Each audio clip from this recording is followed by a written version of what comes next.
just watched Boku no Hero Academia Season 3, Episode 2, and I have to say it was okay.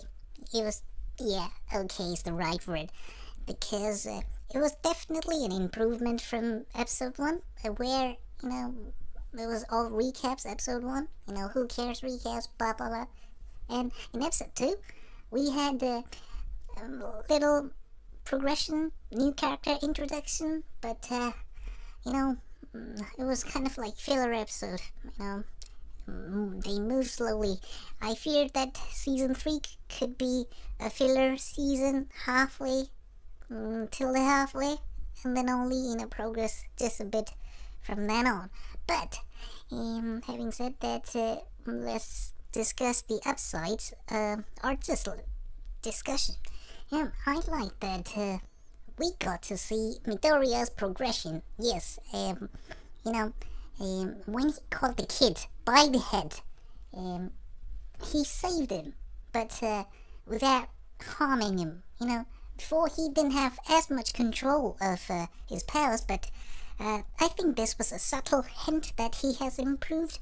Of course, later on we'll see how much that improvement is, but for now, I must assume that it was a good amount of improvement, at least on the soft side, But yeah, I'm not sure about the full power side, but yes, that's what I took from this. And of course, during the bath, Mineta, the sticky purple puff guy, was out of control. He couldn't handle himself. He was like, I gotta see past the wall. I gotta see past the wall. This is what, teenage adulthood growth is about.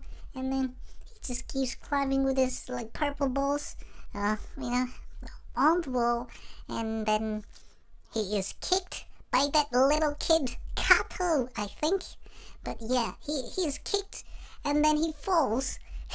And when he falls, his ass cheeks, can I say, bottom, yes, lands on that speed guy's face. Like, what the hell? Like, it lands on his face, man. That was like, I don't know. It was kind of funny, but also I was like, eek, imagine that. Oh, that must smell, kind of thing. Especially when he's just out of the water. But hey, that was funny. Funny and smelly. And afterwards, oh yeah, we saw that Kato really hates.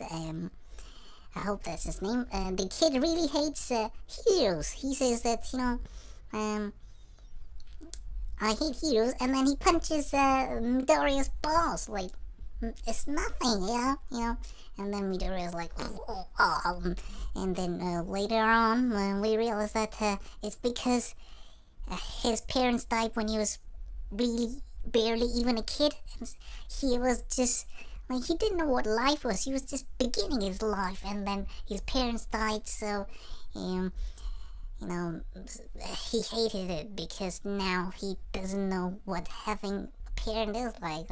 He was so happy, it seems, then, because everything was just revolving around his parents.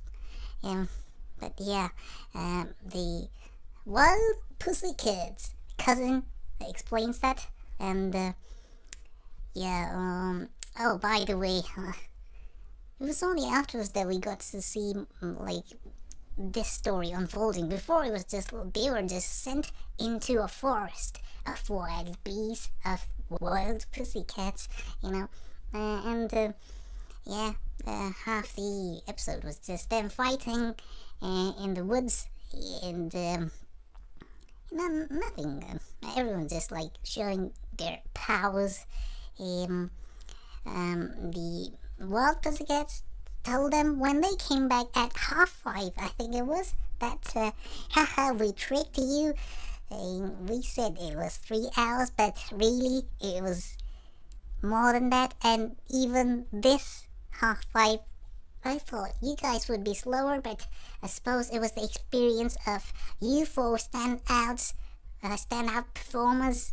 Of course, Midoriya, Bakugo, Todoroki, and Speed Guy, and yeah, and everyone was like, "You tricked us! We spent the whole day." You know, they were all ragged up, sweaty, and dirty, and that's why later on they went to the bath, and yeah, that was about it. Afterwards, they had lunch, and